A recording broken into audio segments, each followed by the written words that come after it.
நாம் அன்றாடம் சாப்பிடும் இட்லி, தோசை ஆகிய உணவுகளை தேங்காய் சட்னியோடு தான் சாப்பிடுவோம். எனவே தேங்காயை அரைக்கும் சமயத்தில் அதனை துருவுவதற்கு முன்னர் அதனை வெட்டி ஒரு துண்டை சுவைத்து சாப்பிடும் நபர்கள் அதிகம் இருப்பார்கள்.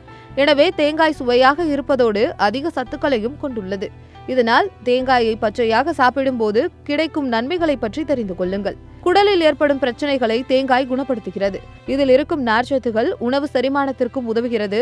தேங்காயில் உள்ள நீர்ச்சத்தானது சருமத்தின் ஈரப்பதத்தை அதிகரித்து சருமத்தை பராமரிக்கிறது. வலிப்பு நோய் உள்ளவர்களின் வலிப்பு தன்மையை குறைக்கவும் சத்தும் இதில் உள்ளது. மேலும் இரத்தத்தை சுத்தப்படுத்துகிறது. சிறுநீரக தொற்று இருப்பவர்கள் வெறும் வயிற்றில் தேங்காயை உண்ணுவது சிறந்த பலனை கொடுக்கும் என்றும் சொல்லப்படுகிறது. தேங்காயில் இருக்கும் நார்ச்சத்தானது மலச்சிக்கலை குணமாக்குகிறது. உடலில் உள்ள கெட்ட கொழுப்பை கரைக்கவும் உதவுகிறது. உடல் சூடு அதிகமாக இருப்பவர்கள் தேங்காயை பச்சையாக சாப்பிட்டால் உடல் சூடு கட்டுக்குள் இருக்கும்.